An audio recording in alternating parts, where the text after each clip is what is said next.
Hey everybody, Roger Levin here with your orthodontic practice production pearl of the week.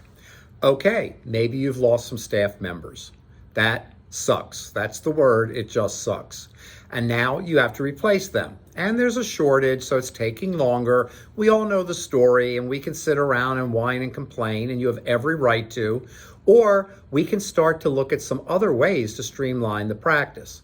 Example, number one, cross-training the team.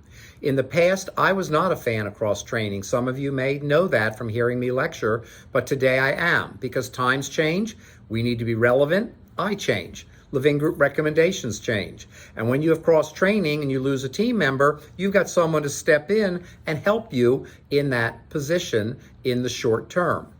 Number two, simplify your practice. Many orthodontic practices, because you don't pay attention, you don't have time, you're very busy, you're not worried about it, are way, way overcomplicated. And here's what happens.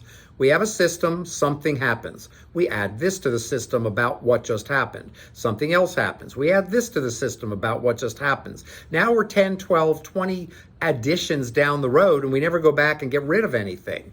Go through your systems. This is what we do internally with our management consulting all the time. We're consulting in 7 different areas for management consulting, and we have reviews going through the steps, what's still necessary, what can be changed, where can technology play a role. I'll get to that in a minute.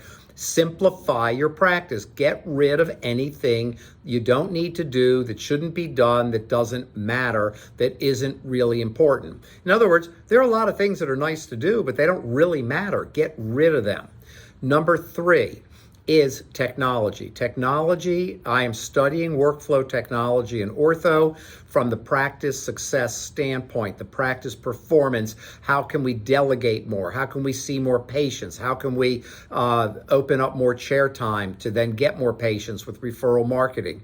And the answer is that there are technologies now that are excellent to increase the ability of the practice to manage patients with less direct staff time involved. Now, I'm not suggesting we get fewer staff. I'm suggesting you may at times have fewer staff. So if you have the right staff with everything I mentioned, you're on fire. If you are down staff with everything I mentioned, you're maintaining or still growing, and that's what you want. You don't want to go through declines in a lower staff time trying to climb back up once you get hired. You want to stay up here no matter what, because remember the goal, increase practice production every year. We had one client last year, I love to share these mini cases with you, where we didn't increase the starts, but we increased the fees. And by increasing the fees and the referral marketing to attract patients who were more likely to make appointments as new patients, keep their appointments and come in,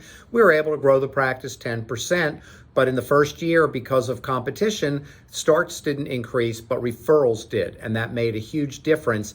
Again, there's so much you can do. But when they first came in, they said, well, we don't have any room for more new patient consults. Well, you've always got room for more new patient consults.